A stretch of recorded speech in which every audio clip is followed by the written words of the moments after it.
Būna kviečiu tarybos narį Mindaugą Tamošiūną.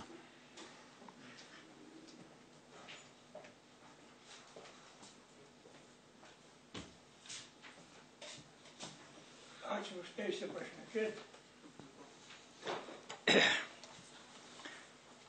Ukmergės miesto energijos raštas spalio 3 diena man ir bendruomenės pirmininkui Kazėnui. Dėl pažadų neįgyvendinimo.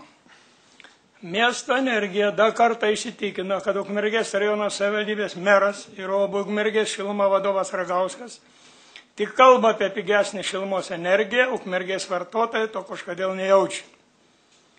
Buvusio mero Kopūsto 2010 metų dalinti pažadai 30% sumažinti šilumos kainą susuka galvą ne tik paprastiems vartotojams, bet ir Ukmergės tarybos nariui Tamošiūnui bei bendruomenės pirmininkui Kazėnui. Prieš 4 metus inicijavę karą, dabar atsidūrė prie neaišku ko. 7 000 šilumos energijos vartotojų galėjo tikėtis, jog po šilumos karo šilumos kaina ne tik nesumažės, bet dar grės 15 milijonų litų skola, kuri dabar teismuose yra paduota. Dabar jau prireikia matyti, kad keletą metų, jog suprastumėte klaidą, tai čia mum abejiems su Kazėnu rašo, kad padarėm didelę klaidą, reiškia, ir remdami buvusią miesto valdžią. 2014 m. rugsėjo 23 d. UAB miesto energija atstovas planavo dalyvauti savivaldybės ūkio komiteto išvažiavimą posėdį į UAB Ukmergės šiluma. Tačiau jam buvo atsakyta, jog atstovo dalyvavimas komitete nėra priimtinas. Ar tai reiškia, jog viešuose posėdžiuose gali dalyvauti tik reikalingi asmenys, o tie, kurie rūpinasi vartotojų interesais, yra nepriimtini? Raginame Ukmergės tarybos narį Tamošiūną ir bendruomenės pirmininką Kazėną iš tikrųjų pradėti ginti šilumos vartotojus, nes jiems kur kas labiau nei Ukmergės vadovų nemokšiškumo pašiepiančių televizijos reportažų reikia realaus šilumos kainų sumažinimo. Prašome aiškiai atsakyti, vyrai, tai už ką jūs kovojate 2010-aisiais, ar negėda dabar žiūrėti Ukmergiečiams į akis? Ten buvo laida šita Lietuvos ryto ir mano tie dalykai, kad šilumos kaina nesumažėjo, buvo ištraukta iš konteksto, tik tai tas porą sakinių ir įdėta. Bet mano buvo visiškai kiti pagrindai sudėti dėl šito reikalo. Bet vis tiek galiu drąsiai pasakyti, kad man tikrai negėda Ukmergiečiams žiūrėti į akis, jeigu dabar mero buvo spaudos konferencijai pasakyta, kad šilumos kaina 22,61 cento kilovatvalandę, tai prašęs buvau tiek pat ir, kad su Trakais susisiektų bendruomenės pirmininkas, bet jis bendruomenės pirmininkas, reiškia, nesurado, neatsivėjo, o aš Prienų kainą turiu aiškę ir tikrą. Prienuose 2013 metai rugsėjais be PVM 30,64, Ukmergėje 27,03. 2010 metais iškart buvo sumažinta ant 4,5 cento. 2013 metų spalis 29,83, Ukmergėje 25,44.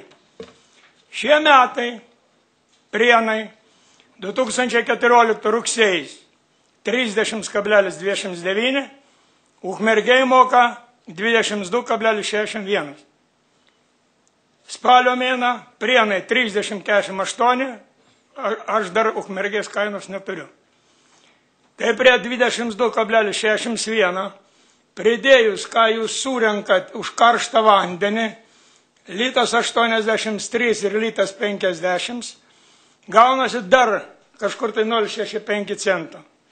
Tai būtų kaina Ukmergėje 23,26 ir mes už Prienus mokame mažiau 7,03 centų. Taip, kad Ukmergiečiam tikrai negėda žiūrėti man į akis. Dabar į mano neatsakytus praėjusius klausimus. Pradėjus renovaciją Ukmergės gyvenamų namų iškyla gan opi problema, kaip tos namus renovuoti. Praeitą kartą Aš parodžiau čia lentelę, koks šilumos suvartojimas buvo 2001, 2002, 2003 metai iki šilumos punktų permontavimo ir koks suvartojimas paskiau. Ir merui pasakiau, kad sakau, būtų ūkis privalo šitą visą turėti pas save archyve ir jūs aiškiai vaizdą matysit. Kada dabar Ukmergėj, pagal profesoriaus Gimučio knygą, pradėsit permontuot šilumos punktus? Į šitą atsakymą negavau. Čia yra 4 dalykai, kaip jie turi būti rengti, kad nedarytų šilumos nešėjas karštam vandeniu įtakos apšildymui. Sekantis klausimas buvo neatsakytas. Dėl 2013 metų informacijos Stasiūno per televiziją, kad nuo 2013 sausio 1 iki 2014 balandžio 30 iš Lietuvos Respublikos šilumos vartotojų buvo surinkta apie 160 milijonų litų. Rajono savivaldybės turi teisę reikalauti, kad tai būtų grąžinta. Meras vaizdelį ten tą parodė, kad, reiškia, Liepos mėnesį buvo daugiau, buvo mažiau. Aš būčiau tada iš karto, būt nereikia įklausti man, pasakęs, jeigu būtume leidę, kad tai dujų kaina sumažėjo ir šitas sumažėjimas iškart pasijautė grafiškai. Jūs tą teisingai parodėt, bet apie pinigus surinktus nuo 2013 sausio 1 iki 14 balandžio 30 atsakyta nebuvo. Nebuvo atsakyta taip pat per kontrolės komitetą, kai klausiau, kur paslėpta 670 tūkstančių kWh šilumos. Gavau tokį raštą, aš drįstu sakyti, kad ten nei skaičių nieko nebuvo, Šuminsko ruošta ir liaudiškai tariant šakėm ant vandens. Dabar per spaudos konferenciją, kai spaudos dieną minėjot, pasakėt, kad dabar atpigus Ukmergėj šiluma nuo 30,5 cento iki 22,61, bet aš pridėjau tos 0,65, tai yra 23,26. Bet tada 2014 metai dujos 1368 litai 1000 kubų. 2011 metai rugsėjais dujos 1616,8 litą už 1000 kubų. Ir šilumos kaina buvo 21,5 centą. Tai jeigu jau savo nuopelnus rodėt dabar, tai reikėjo ir buvusios valdžios. Būtų objektyviau atrodę. Dabar, ką mes buvom irgi išvažiavę kaip informacija su gerbiamu Kazėnu, aš Ignalinai buvau, Kaune buvau ir Suvalkose buvom išvažiavę. Apie šilumos ūkio nuostolius pas mumis, kas dedasi čianai. Ukmergėj nuostoliai perdavime 16-17 procentų. Šilumos tinklų ilgis 21,3 km. Ir 60 tūkstančių megavatvalandžių. Ignalina buvo 2 katilinės, padaryta 1. Šilumos tinklų ilgis 6,5 km. Gamina 21,7 tūkstančio megavatvalandas. Nuostoliai 10-11 procentų, 50 procentų renovuota magistralinių tinklų naujai, be kanalinė sistema nauji vamzdynai. Suvalkose gamina 104 tūkstančiai megavatvalandžių, šilumos tinklų ilgis 80 km, nuostoliai 9 procentai. Dabar aš neturiu 2-3 katilinės šitų davinių, bet 1 katilinės turiu.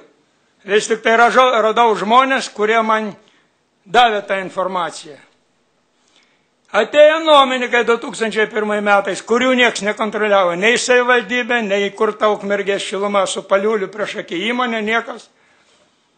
Ką jie padarė? Realizavo gyventojams 21,3 tūkstančio megavatvalandžio šilumos. Gamybai pagaminant kolektoriaus 31,5 ir vienai megavatvalandai pagaminti šilumos, realizuotai megavatvalandai suvartoja 181 kubą dujų, kur normaliai reikia su nuostoliais perdavimą iki 115. Ir vat atsirado galimybė manipuliuoti ir žaisti tais visais dalykais. Nuo 2001 metų jie toli labai užgrebė. Nuostolį šiluminėse trasose padidino ir dujų suvartojimą, kurį jaučiame iki dabar. Ir tie irgi, kurie dirbo visą šitą darbą ir kurie nekontroliavo, tegul prisima šiandien kaltę ant savęs. Jeigu vieną aferą šilumos ūkio nuomą padarė rajono gyventojams, uždėjo 20 milijonų naštą ant pečių, tai dabar antrą aferą daro, nori, reiškia, renovaciją daro, nepermontavę šilumos punktų, nesitvarkė apskaitos, nesitvarkė nieko. Mes visi va čia prie šito stalo uždėję ranką ant konstitucijos prisiekėm, kad būsim teisingi. Reikia garbingai pasakyti ir pripažinti, kas suklydo ir ką padarė. Turiu dar vieną lentelę, galiu ir šitą parodyti, kas dedasi dabar Ukmergėj. Katilinė 1, 2, 3, 11, 12, 13 metai. Visi skaičiai paimti, suskaičiuoti iš to, ką davė man katilinė. Jeigu dar daug maž ant kolektoriaus pagaminti šilumos, tai dar normos kažkur atitinka, o perdavimą kas darosi. Kodėl aš, kai buvo išvažiamasis posėdis RK2, gamybai, kur anksčiau 115-120 sunaudodavo kubinių metrų dujų pagaminti vienai megavatvalandai, teisingai pasakė Ragauskas, 109-110. Tai kodėl perdavimui pasidarė iš 125-132? Taigi tinklai liko tie patys, tai iš kur dabar padidėjo sunaudojimas dujų, perdodant vartotojų šilumą? Jeigu jau daro grupę, tai būkit geri, gerbiamas merė. Padarykit, suskaičiuokit skaičiais, neškit tarybai ant stalo dėt, kad mes galėtume su skaičiais susipažinti. Šiandien dabar irgi dėl to vadinamo skaitliuko mokesčio. Litas 84.